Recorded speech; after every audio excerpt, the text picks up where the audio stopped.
आपको social media से इतना ऐतराज क्यों है? आप खुद भी सोशल मीडिया पर नहीं रहते हैं और मैंने अक्सर आपको सुना है जी। आप लोगों को भी, युवा यहाँ पर बैठे हुए हैं जो अक्सर मोबाइल से चिपक कर social media, Facebook, Twitter, WhatsApp, उससे आप इन्हें भी दूर रहने की हिदायत देते हैं। ऐसा क्यों? देखिए, मैं ये कहता हूँ इससे पाएंगे क्या, शाम तक क्या पाएंगे?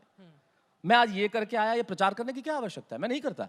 मैं यहाँ कविता पढ़ आज के का आया, इनसे दौर तो मिल के लेकिन आया। प्रचार प्रसार का ही है। भाई आज का दौर होगा प्रचार प्रसार का। मुझे इस तरह की पब्लिसिटी नहीं चाहिए जो मुझे कम कर दे, मुझे हल्का कर दे, मुझे धीमा कर दे, मुझे नीचे कर दे।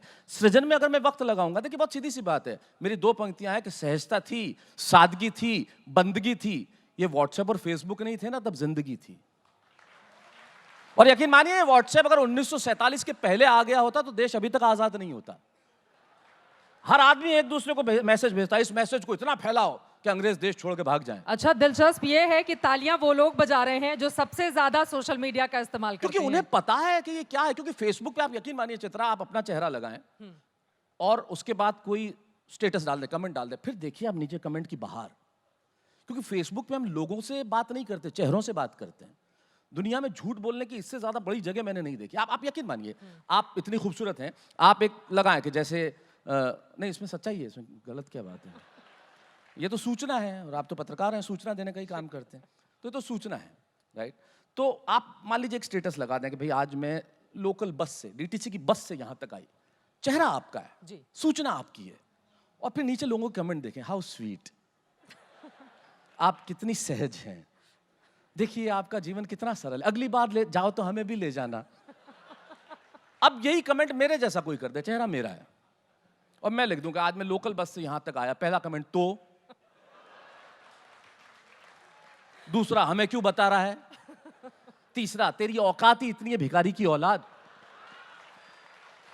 हम चेहरे देख के कमेंट्स बदल लेते हैं। हमारी सच्चाई ये है, हम चेहरों से बात करते हैं, हम लोगों से बात नहीं करते। तो जब आप जिस जगह पे लोगों से बात करते ही नहीं है, उस जगह पे रहने का फायदा क्या है? बहुत महत्वपूर्ण, ये बहुत बड़ा अच्छी बड़ा बात महत्वपूर्ण। है। आप यकीन मानिए, आजकल के बच्चे, आप इंसानों से दूर होते चले जाएंगे। यकीन मानिए, इंसानों से नजदीक रहना सीखिए, मशीनों से थोड़ा दूर हो जाइए तो संस्कृति बची रहेगी। मोबाइल फेंक दीजिए, किताबें ले लीजिए। और साहित्य आज तक का मंच इसीलिए सजा भी है जी। और लगातार हम देख पा रहे हैं यहाँ पर कि कितनी किताबों का विमोचन भी हुआ है। आगे बढ़ते हुए एक और, इसके पहले मैं आगे बढ़ूं लेकिन फिर से आपको मोबाइल की दुनिया में लौटा कर ले आती हूँ। वो चंद पंक्तियां जब पिता एक कमरे में होता है और बेटा दूसरे कमरे में, और दोनों एक दूसरे से व्हाट्सएप पर बात कर रहे होते हैं। भाई हमारे पिता तो व्हाट्सएप पे, हम तो किसी स्तर में उनसे बात नहीं कर सकते, क्योंकि मेरे पिताजी बहुत पिताजी किस्म के पिताजी हैं। मतलब यकीन मानिए, इस तरह के पिताजी हैं। ये लाइव तो नहीं चल रहा? डरते हैं आप लाइव से? अरे मकान के कागज अभी भी उन्हीं के नाम पे हैं। तो डरते हैं का क्या मतलब भाई? मैं मारवाड़ी आदमी हूं, बहुत सोच समझ के काम करता हूं भाई। आप सोच रहे होंगे अभी कोट पहन के कि मैं सर्दी का इंतजार क्यों करूं, नया बनवाया तो पहन लिया।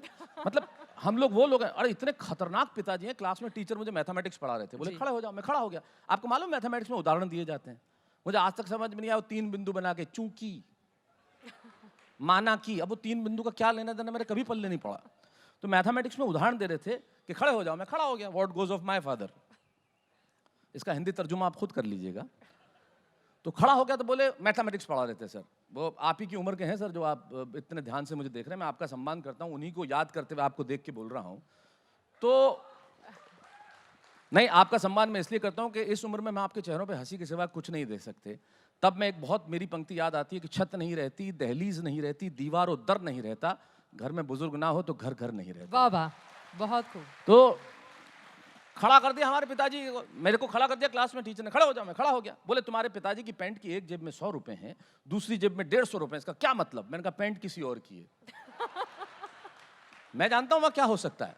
अरे बोले नहीं, गणित पढ़ा रहा हूं, पिताजी 100 इधर से दे दें, 150 इधर से दे दें, इसका क्या मतलब? मैंने कहा बाप किसी और का है, अठन्नी नहीं दे। अच्छा, वो बहुत सोच समझ के देते हैं, बहुत सोच समझ के। एक भिखारी आया उनके पास, बोले आपके पड़ोसी ने बहुत कुछ खिलाया, आप कुछ दीजिए। इन्होंने हाजमोला दी कि पचाता रहे, और क्या चाहिए। एक दर्जी के पास गए, वो दर्जी ने आत्महत्या कर ली।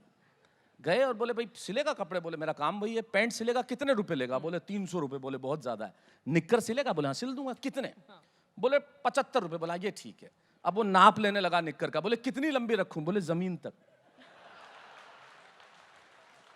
तो हमारे पिताजी से हम बहुत डिस्टेंस से बात करते हैं। अच्छा, मेरे चाचा तो और भी महान है। उनसे लोग अनाथालय के लिए कुछ मांगने आए, उन्होंने 2 औलाद दे दी।